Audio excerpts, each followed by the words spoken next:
mais um vídeo do canal Aliança Católica. Eu me chamo Milton, sou professor de línguas e psicanalista, e esse canal tem o objetivo de estudar e defender a fé católica. O tema de hoje é a Bíblia Católica e a Bíblia Protestante.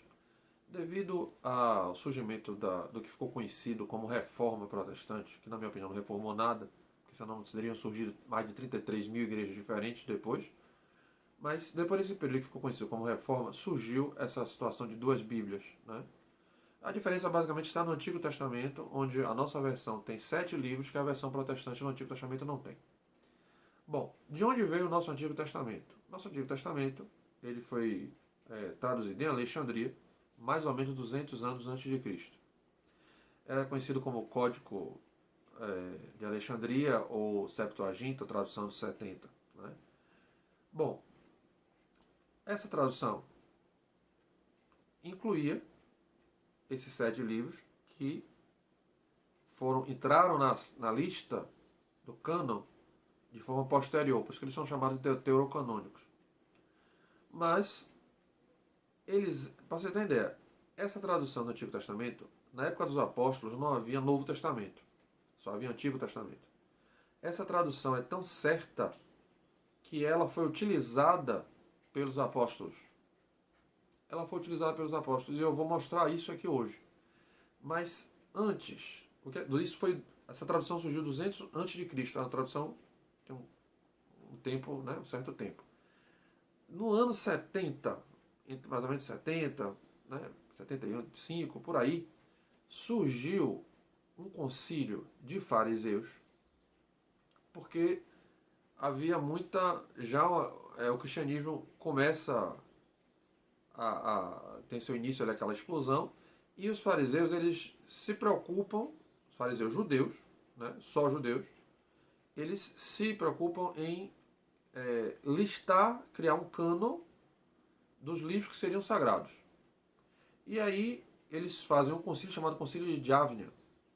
Esse concílio não foi um concílio cristão, foi um concílio de fariseus e foi um concílio, em muitos aspectos, até anticristão. Porque nesse concílio Jesus foi tratado como bastardo, chamado de bastardo, de filho ilegítimo, né? Onde a mãe de Jesus foi desonrada e Jesus foi tratado como bastardo. Bom, você não vai dizer que esse concílio que tratou Jesus dessa maneira era um concílio inspirado pelo Espírito Santo para determinar quais são os livros do Antigo Testamento. Pois bem, eles, para escolher esses livros, eles fizeram essa listagem baseada nos critérios judaicos dos fariseus, deles. Ou seja, não teve nenhuma participação cristã nesse concílio. Então, quais eram os critérios dele? Os livros tinham que ser escritos em língua aramaica ou hebraica, tinham que ter sido escritos na terra de Israel e não podiam ter sido escritos depois do livro de Esdras. Então eles tinham esses critérios. Quem não estava nesse critério, eles simplesmente cortaram.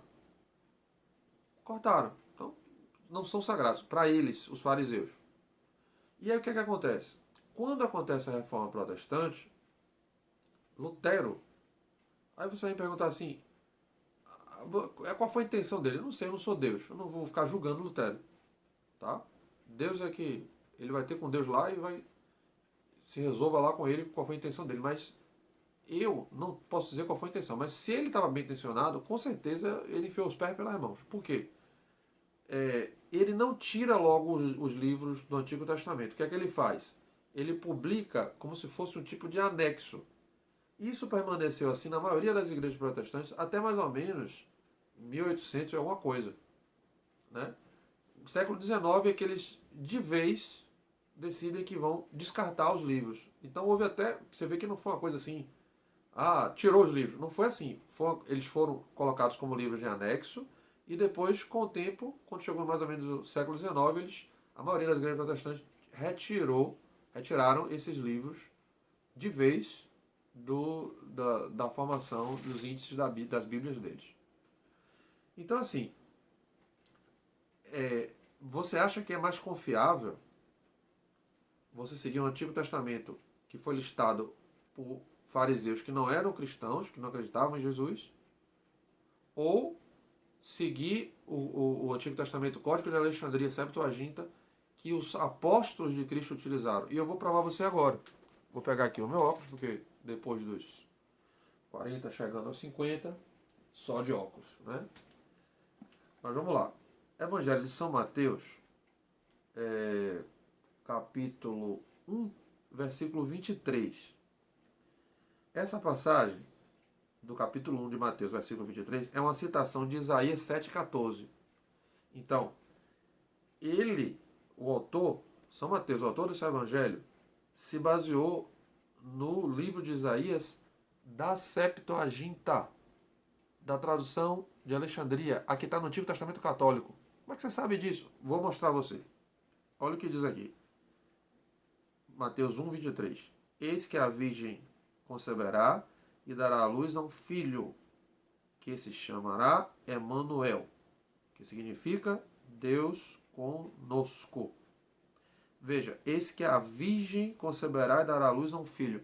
Essa tradução virgem, na tradução lá dos judeus de Jávnia, aqui está no Antigo Testamento Protestante, o escrito original hebraico não tem virgem, tem moça. Moça pode ser interpretado como virgem ou como uma jovem. Aí na tradução dos 70, a tradução do Antigo Testamento, que é a que São Mateus utilizou, tem escrito, como está aqui na tradução em português, eis que a virgem, não moça, virgem, conceberá. Os tradutores da tradução dos 70, sabendo que havia uma possibilidade de moça ou virgem, colocaram a que teologicamente era correta, virgem, para não deixar dúvida, né? Eles não criaram nada, as duas possibilidades, sendo que dentro do contexto o que caberia era virgem. Então, para não deixar dúvida, eles traduziram como virgem. A tradução mais correta é a dos 70, é a Septuaginta do Antigo Testamento Católico. A tradução dos fariseus tem lá moça. Então, essa aqui é uma prova de que São Mateus se utilizou da Septuaginta. Uma evidência na tradução. Em 2 Timóteo, 2 Timóteo,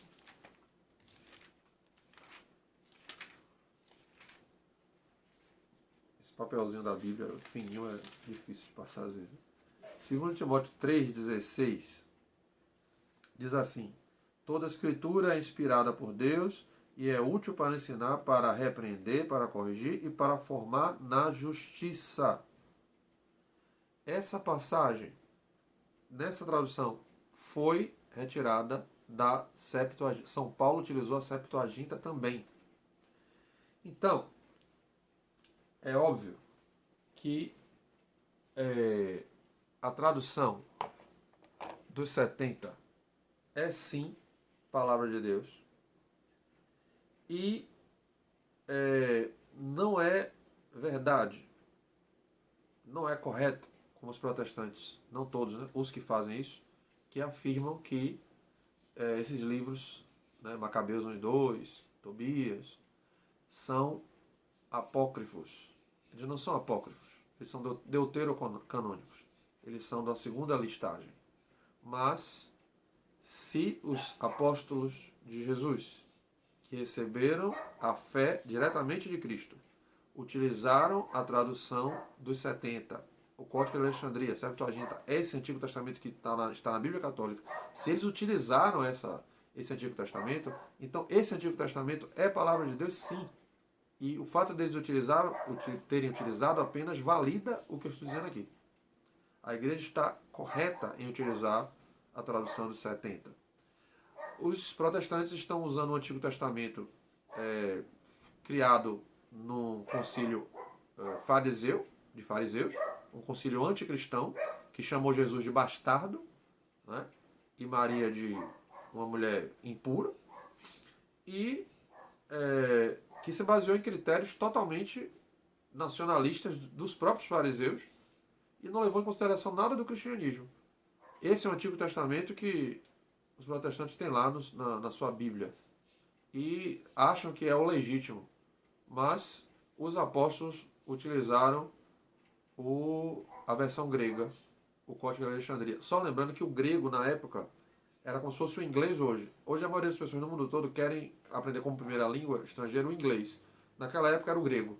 Então é mais um argumento que comprova que é muito mais certo de que eles se voltariam para a tradução grega, né, do Antigo Testamento.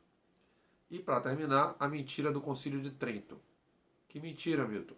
Eu já vi num programa adventista alguma coisa da verdade, a hora da verdade, alguma coisa assim, não me lembro exatamente o nome do programa,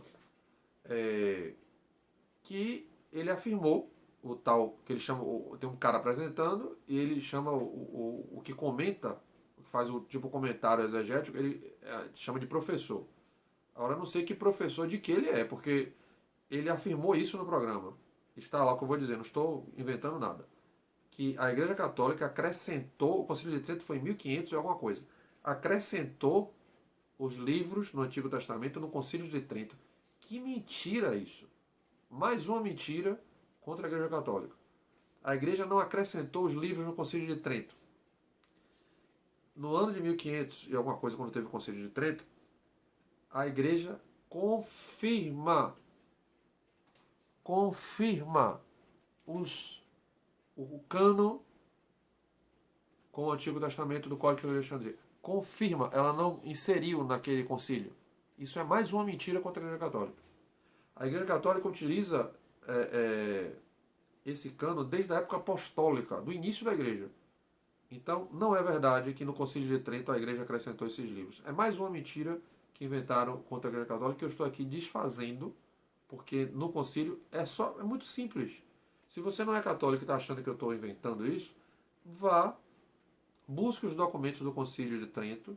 Na internet você vai ter acesso a isso fácil e você vai descobrir lá, vai ver que a Igreja confirma a fé no Antigo Testamento do Código de Alexandria Septuaginta, que inclui os livros deuterocanônicos. Essa é a verdade. Esse foi o vídeo, eu espero que vocês tenham gostado.